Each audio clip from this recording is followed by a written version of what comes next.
믿음이 산을 움직인다라는 제목으로 하나님 말씀 증거하겠습니다. 열자 탕문편에 나오는 우공이산이라고 하는 고사 성어가 있습니다.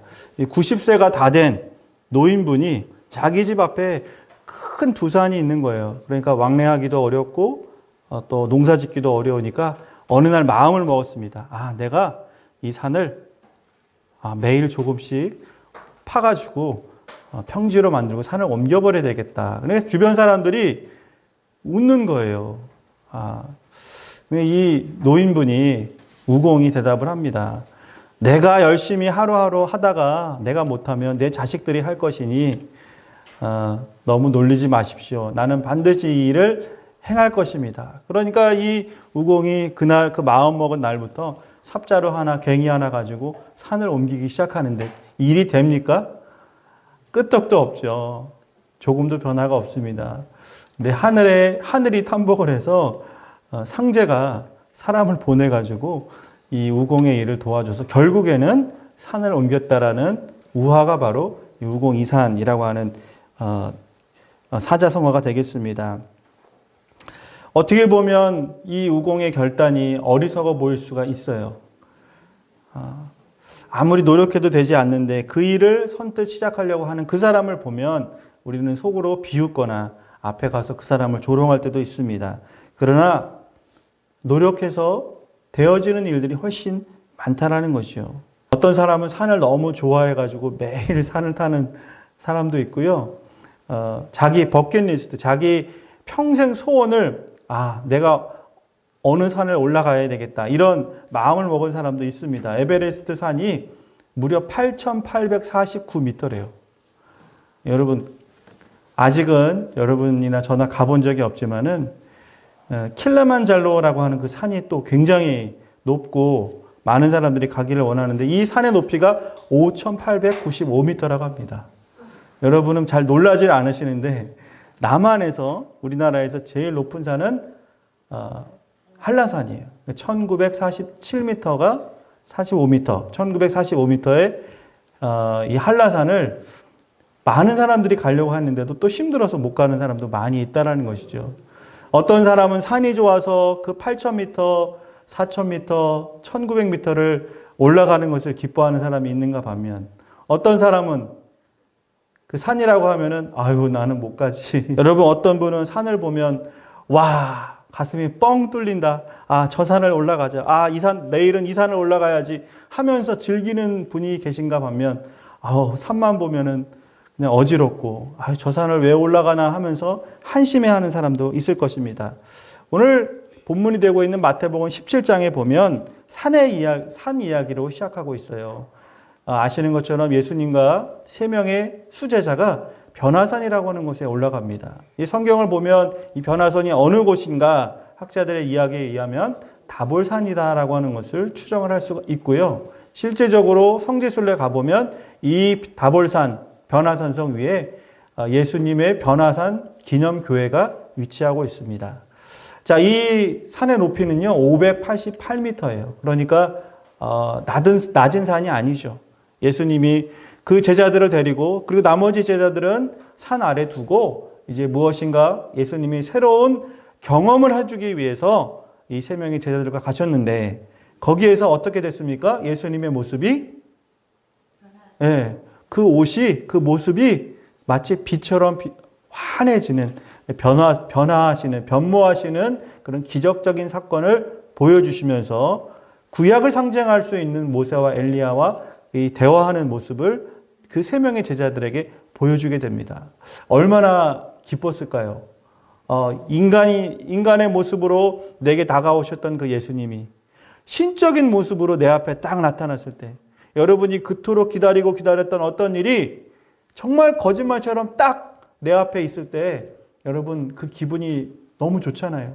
마치 황홀경처럼 꿈꾸는 것처럼 정말 믿어지지 않을 만큼 내 얼굴을 쥐뜯으면서 이게 꿈인가 생신가 이게 바로 제자들의 모습이었다는 거예요. 그 중에 베드로가 이제 그 마음의 기쁨에 예수님께 청하죠. 예수님 여기 초막셋을 짓고 여기서 삽시다. 예수님 정말 이런 아름다운 모습 이 은혜 받는 모습 영원히 간직하고 싶습니다. 여기가 좋습니다. 그런데 여러분, 산을 올라갈 때가 있으면 또 뭐예요? 내려올 때가 있다라는 거예요. 자, 산을 내려와 봤더니 여기 하나의 또 애꿎은 사건이 일어났어요. 그 사건은 무엇이냐면 그 남아있던 제자들 그리고 예수님을 따르던 많은 사람들 중심에 한 귀신 들린 아이가 있던 겁니다. 그 아버지가 자신의 아들이 귀신에 들렸으니까 어떻게 합니까? 내 힘으로는 안 되니까 예수 믿는 사람, 예수님의 제자들이라면 이 문제 해결해 주지 않을까라고 하는 그런 기대를 가지고요 찾아갔습니다. 그런데 멋지게 그 예수님의 제자들이 귀신을 내쫓고 문제를 해결했으면 얼마나 좋았을까요? 그런데 오늘 본문 말씀에 보면 그렇지 못했다는 거예요. 16절 말씀에 내가 주의 제자들에게 데리고 왔으나 능히 고치지 못했나이다. 왜 고치지 못했을까요? 오늘 그것이 우리가 함께 나눌 말씀의 핵심입니다. 여러분, 우리가 신앙생활하면서 가장 중요한 것을 꼽는다면 그것은 믿음입니다. 믿음이 없으면요 신앙생활 제대로 할 수가 없어요. 히브리서 11장 6절 말씀 앞에 우리 말씀이 나와 있는데 함께 천천히 읽도록 하겠습니다. 시작. 믿음이 없이는 하나님을 기쁘시게 하지 못하나니 하나님께 나아가는 자는 반드시 그가 계신 것과 또한 그가 자기를 찾는 자들에게 상 주시는 이심을 믿어야 할지니라. 아멘. 신앙의 시작은 믿음입니다. 우리 아기가 막 태어나면 눈을 딱 뜨더라고요. 저도 제 아이가 딱 태어났을 때 관찰을 했습니다. 눈이 열리고 코가 열리고 입이 열리는 거예요. 그게 바로 생명의 어떻게 보면 엄마 뱃속에서 나오고 나서는 첫 모습이 바로 그것입니다. 신앙의 모습도 마찬가지예요. 하나님을 알지 못하는 사람은요 눈이 가려진 사람이에요. 걸어가긴 걸어가는데 눈을 감고 걷는 사람 얼마나 위험합니까? 마치 코를 막고 나는 안 살 거야. 나는 내 맘대로 살 거야 하면서 코를 막으면서 그런 반항적인 사람이죠. 하나님 앞에 이 믿음을 소유한 것을 감사하시기 바랍니다.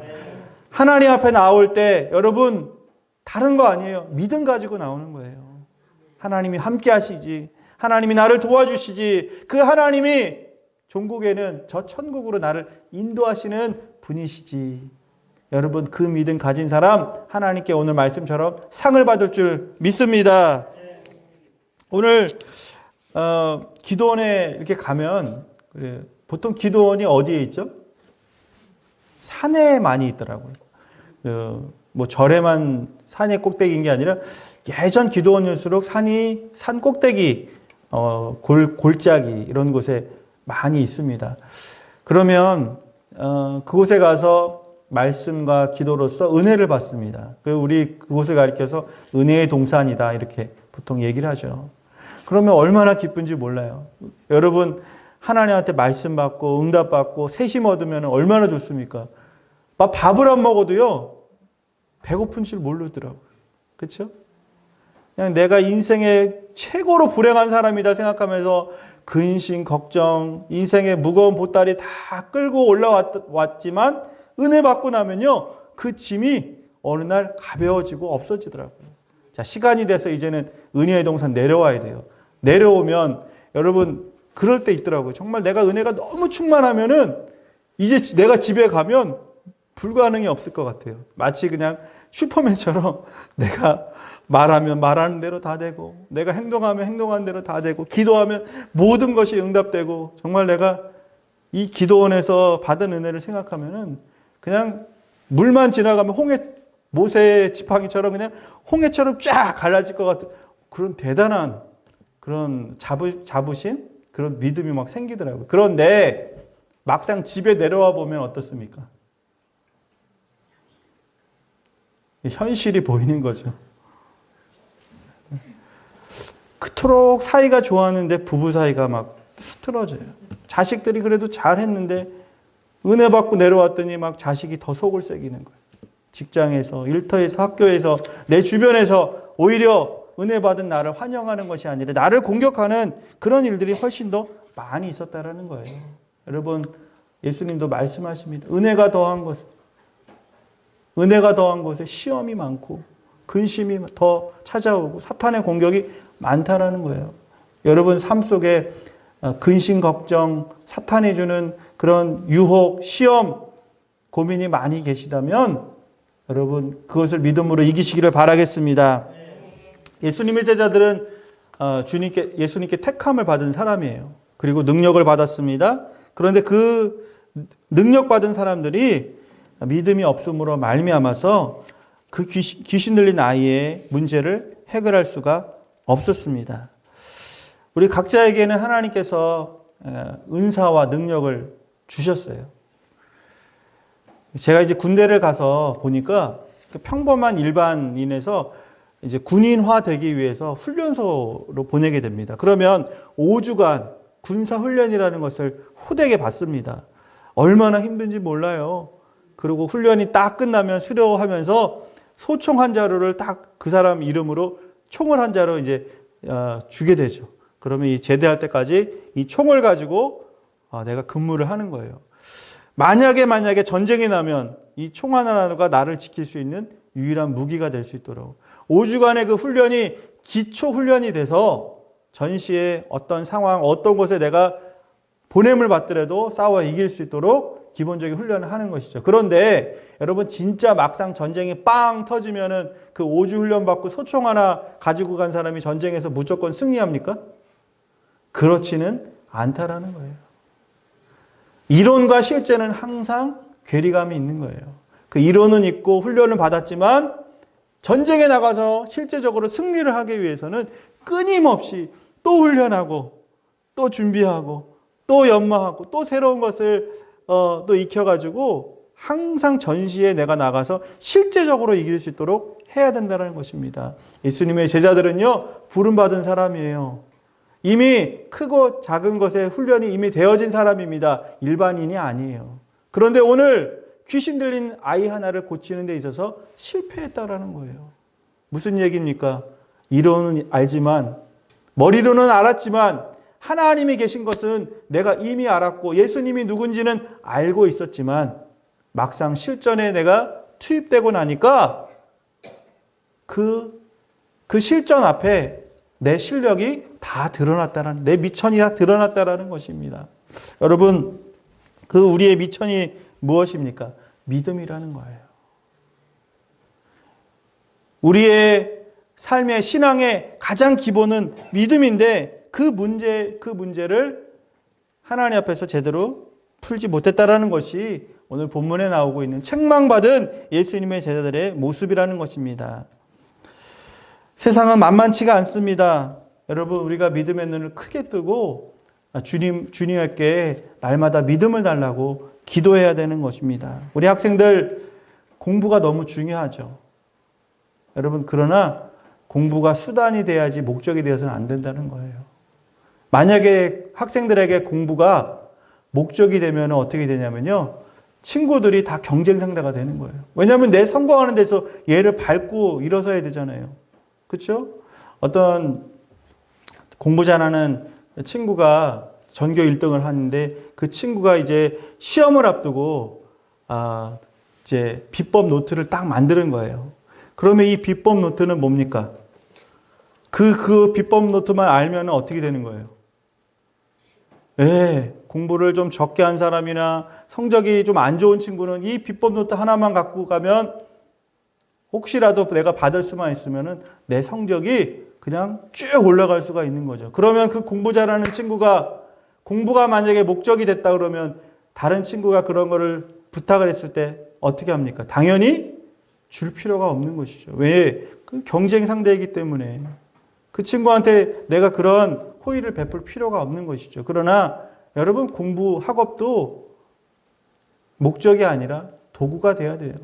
하나님 앞에 쓰임받는 내가 이 공부를 통해, 학업을 통해, 내 하고 있는 그 일을 통해 하나님께 영광 돌리기 위해서 한다면요, 아무리 밤을 새워서 공부한 비법 노트라고 할지라도 꼭 필요한 친구에게는 나눠줄 수 있는 그런 정말 마음의 배짱이 생긴다는 것입니다. 여러분, 하나님의 사람은 가지려고 하는 사람이 아니라 나누려는 사람이에요. 내 것이라고 주장하는 사람이 아니라 하나님의 것이요 모두 다 나눌 수 있는 것이라고 말할 수 있는 그 사람이 바로 하나님의 사람이라는 것 기억하시기 바랍니다. 오늘 본문 18절 말씀에 보면 예수님께서 그 아이를 붙잡고 있었던 귀신을 내어 쫓으셨습니다. 그리고 이 제자들에게 예수님께서 왜 귀신을 내어 쫓지 못했는지를 대답해 주시는 거예요. 오늘 20절 말씀에 그 내용이 나오고 있습니다. 예수님께서 이 나머지 제자들이 귀신을 내어 쫓지 못한 이유가 바로 믿음이 적은 까닭이다라고 말씀하시면서 무엇을 비유로 말씀하시냐면 겨자씨 하나에 대해서 예수님이 말씀하시는 거예요. 너희가 만약 겨자씨 하나과 같은 작은 믿음만 있었더라도 이 산을 명해서 저쪽으로 옮겼을 것이다 라고 예수님이 말씀하신 것이죠. 우리의 신앙도 이런 상황은 얼마든지 놓일 때가 있습니다. 하나님의 자녀가 기도하면요 하나님께서 반드시 들어주십니다. 여러분 기도하면 하나님께서 문제 해결해 주십니다. 우리가 기도하면 기적도 일어난다는 거예요. 인간의 이성으로 이해할 수 없는 일들이 반드시 일어나게 될 줄 믿습니다.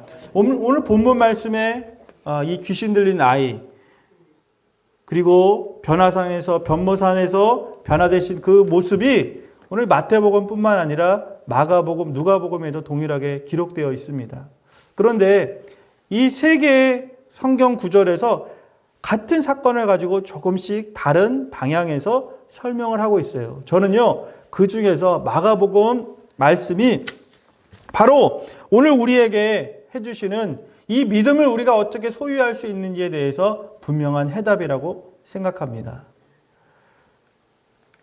오늘 마가복음 9장 29절 말씀 우리가 함께 읽겠습니다. 시작.